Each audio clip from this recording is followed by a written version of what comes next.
Welcome back. So we've looked at the definition of organizational behavior. We've looked at what management is: planning, organizing, leading, and controlling. And what are they trying to do? They're trying to be effective and efficient in achieving organizational goals. Now, a little bit of history of organizational behavior. Some of the early forefathers in here. We'll take a quick look at some of the things that really define what management and organizational behavior could bring to an organization to make things happen. First person we're going to talk about is Frederick W. Taylor. So Frederick W. Taylor was doing his thing back in the 1890s, and he worked in a machine shop. And his goal was to maximize productivity to get the most work out of his machinists. Machinists are expensive. They have a high hourly wage rate, and their machines are even more expensive. So they were making steel parts for a number of industries, including the United States Navy. So when he wanted to make more things, he went out on the shop floor and he found out the different machinists were doing the different jobs whatever way they saw fit, whatever might work the best for them. So he had the idea, let's replace these rule of thumb work methods that the workers are trying to figure it out, or somebody had told them somewhere along the way, this is how to do it, right? And let's scientifically study this task, right? His thought was, the work is important, the work is expensive, it's valuable, so we should spend our valuable managerial time figuring out the best way to do the work. So they would do motion and time studies, he would talk to the employees, he would compare their different techniques, and rather than openly debate it, they would just get out the stopwatches and figure out the best way to get the job done. All right, so the second bullet down here, right, after figuring out the best way to get the job done, they would properly select the best worker for the job, then they would train the worker so they knew how to job, right, rather than let them sort of sort it out themselves. So there's an active training program put in. Right, and the third bullet here, we see managers provided detailed instructions, right, and supervision to workers to ensure they were following the scientifically developed methods, right? So they would do things, they would codify the work, which means they would write down how to do it.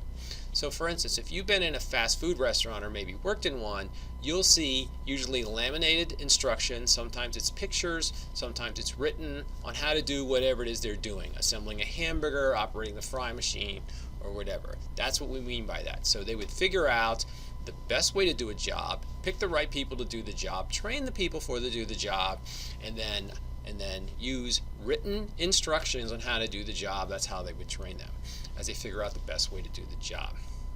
Right, and then the last bullet talks about they would divide the work between workers and managers. The point is, managers don't get to sit in their office and complain about the workers not making enough stuff, right? It's their job to get out there, plan the work, figure out the best way to do the work, pick the right workers, train the workers. So management has a lot of responsibility also in the output of the workers.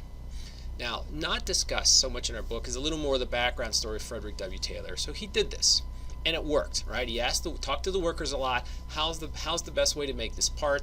They had some discussion, then they had some tests, then they developed the best way, and worker output went up. It went up a lot, like 30 or 50%, which is a huge output increase for a machine shop.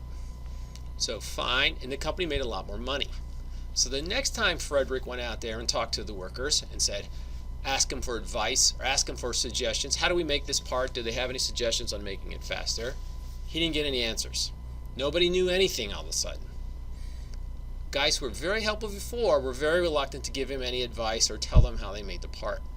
So when he thought it over, he came to realize when he used their suggestions before, the company made good money. The company made more money, but the workers didn't make any money. They didn't necessarily work harder, they worked smarter in a more organized fashion, but they understood the company made money off their good ideas and they didn't see a dime of it.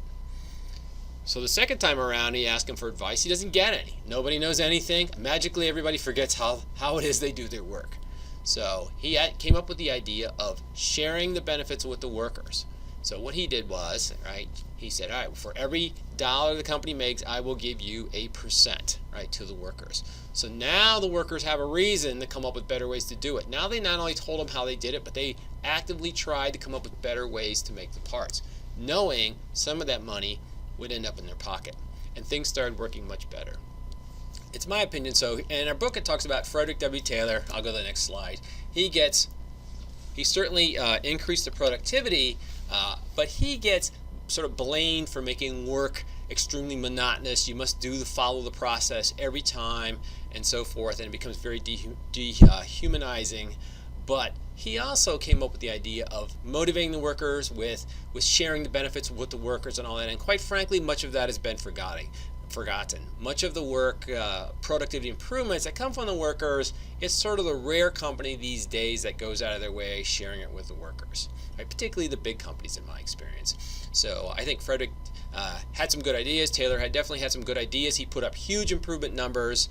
I think there's still people today trying to do this but implementing it incorrectly and not sharing the rewards with the workers. They would get more output, right, if they would just take that simple step.